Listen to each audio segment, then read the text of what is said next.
Chinatown ang isa sa pinakamasarap puntahan dito sa SG. Ako si Dayan, I live here in Singapore for more than 20 years. Ngayon nga guys, ay pupunta tayo sa Chinatown. Nag-MRT na kami dito and then bababa lang kami sa mismong Chinatown station. Paglabas nga natin guys, kitang-kita na natin yung naggagandahang dekorasyon dahil kasi malapit na ang Chinese New Year. Hindi na tayo papasok dyan sa Tianggihan guys kasi wala naman tayong bibilhin dyan. Kaya ang papupuntahan natin ay itong People's Park. Itong People's Park guys is kumpleto na halos dito kung nakikrave kayo sa mga Chinese food. Katulad nitong mga puto na to guys. At ayan. At saka yung mga delicacy nila guys na mga weird. Medyo weird pero meron din naman to sa atin katulad niyan mga paalang manok at saka yung paalang manok parang may kuko pa nga yung iba dyan and then itong mga ulo ng manok at saka yung mga laman-laman ng mga baboy, ayan dito nyo siya mabibili. Napakarami ring money changer dito guys at ang isa sa magandang puntahan dito guys kung mahilig kayo sa mga crocodile bag, ito napakagandang puntahan nitong bag shop dito. Ang mga tinda dito guys is original na mga crocodile talaga. At hindi lang bag ang mga tinda nila dito guys. May mga wallet, may mga shoes. Yung sample ng price nila guys, 980 at ito less than 2,000. Pero yung quality niya naman guys, masasabi nating high quality din. At dito sa Chinatown guys, maraming mga travel agency. Minsan may mga promo sila, i-check nyo lang. Pero ang pinakasikat talaga dito guys ay bilihan ng alahas. Kung gusto nyo bumili ng mga Chinese gold, dito ang the best na puntahan ninyo para makabili kayo ng mga Chinese gold. Ito rin guys ang pinupuntahan ko pag gusto ko bumili ng mga inspired jewelry. Yung mga inspired jewelry guys, for example, yung mga clover ng Van Cleef o di kaya mga LB o kaya Chanel. Nandito na nga tayo sa Chunghwa Jade and Jewelry. Ayan nga guys, so ayun yung mga Chanel nila. Ito yung clover ng Van Cleef. At kung ayaw nyo naman ng mga inspired jewelry guys, napakarami yung pagpipilian dito. Magaganda talaga ang design dito nila. Pero gusto ko talaga itong inspired na Van Cleef Clover. Kaya ito yung kinuha natin. Papasalamat ako sa aking sponsor, si Boss Habi. After nga yan guys, nagutom na tayo. Kaya kumain na tayo dito ng mga pika-pika na snack. Ang in-order nga lang pala namin dyan yung small bowl na char siu pao.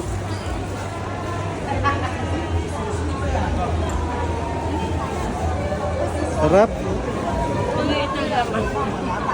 Ano lasa? At pag nandito kayo guys, i-try nyo yung mga old coffee house dito. Katulad na itong Nanyang Old Coffee. Ang in-order lang namin dito talaga guys is coffee. Dahil nakabili na nga tayo ng mga snack natin. Kaya coffee na lang talaga ang bibilhin natin. Umorder tayo dito ng coffee cow shutay. Ang ibig sabihin lang nito guys is less sugar, less milk, at medyo strong yung coffee. Ito ang kadalasan talaga namin ino-order. Pero kung gusto niyo ng normal, just say coffee is enough na po yun. After coffee, naglakad-lakad na nga tayo dito sa kahabaan ng Chinatown. Ang kagandahan dito guys, malapit na ang Chinese New Year, kaya tingnan nyo ang design sa Chinatown. Napakasarap talaga pumunta dito sa Chinatown pag malapit na ang Chinese New Year. Buhay na buhay po ang Chinatown. At dito talaga celebrate yung Chinese New Year sa Chinatown. Babay ako ni Happy ng GoPro kasi nahihirapan daw ako maghawak na itong cellphone. Sweet naman.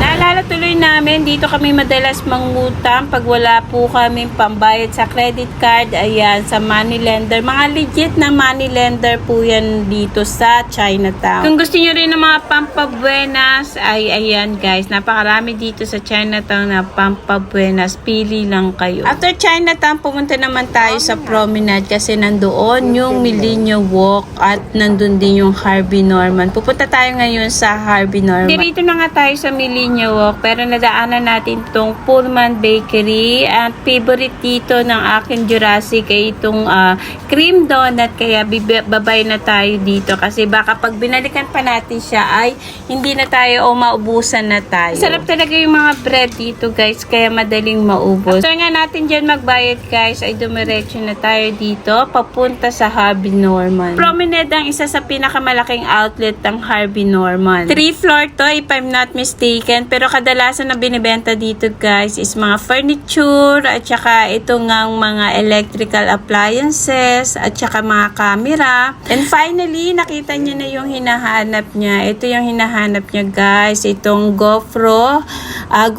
Black 12. Akala ko nagjo-joke lang siya pero tinutuon niya nga guys. Ayan, mag-GoPro tayo, bibili siya ng GoPro. Luckily may discount na $100 itong GoPro. After nga natin mabayaran yung GoPro dyan guys, eh syempre nagutom na nga tayo. Thank you dear. Thank you. Dito na nga tayo umorder sa clay pot. Ayan, kumakain na siya ng clay pot.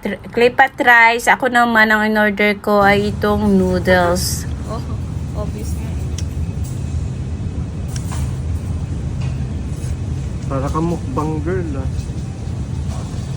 After naman natin kumain, naghahanap tayo or nagkikrave tayo sa matamis. Kaya nakita natin tong Kirin Ichiban. Nakita ko yung soft ice cream nila. Let's try this soft ice cream. Yung pinili kong flavor is yung melon. Kaya sarap din talaga niya nito guys. Kaya lang medyo pricey siya kasi $5.